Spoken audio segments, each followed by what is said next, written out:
अस्सलाम वालेकुम। जंग खैबर का एक छोटा सा वाक़या आपको सुनाने जा रहा हूँ। जब सरवरे कायनात ने कहा कि अब सुबह का दिन रह गया है, जंग फ़तह नहीं हो रही, तो मलाइका ने कहा कि अली को बुलाएं। क़याम खुदा आ गया, अली को बुलाया गया। किस्सा मुख्तसर, आपने कहा जो सहाबी मुझे अली के आने की खबर देगा, मैं मोहम्मद उसको जन्नत की रसीद देता हूँ, जन्नत की बशारत देता हूँ। तो तमाम सहाबा जो है वो मदीने की तरफ मुँह करके मौला कायनात का इंतज़ार करने लगे।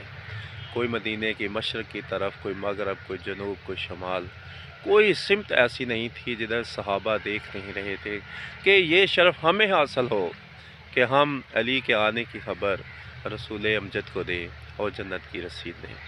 एक सहाबी जिनका नाम जनाब सुलेमान फ़ारसी था, वो मदीने की तरफ नहीं बल्कि पहाड़ी पर चढ़ गए और आसमान की तरफ देखने लगे।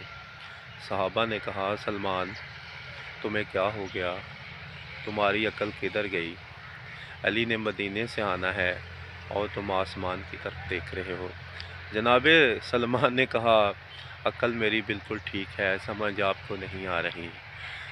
खैबर का और मदीने का सफ़र बहुत बड़ा सफ़र है, ये दिन लग जाएंगे। अली ने आना है फ़ौरन, बुलाया है मोहम्मद ने और आना है अली ने, और आना भी पल भर में है। आज अली ने ज़मीन का नहीं आसमान का रास्ता इस्तेमाल करना है। जनाब सलमान ने आसमान की तरफ आवाज़ बुलंद करके कहा, लो अली आ गए। जब आपने ऐसा कहा तो मौला कायनात खैबर के मैदान में थे। सरवरे कायनात ने कहा, ए सलमान, तूने मेरे भाई के आने की खबर दी, मैं तुम्हें जन्नत की रसीद देता हूँ।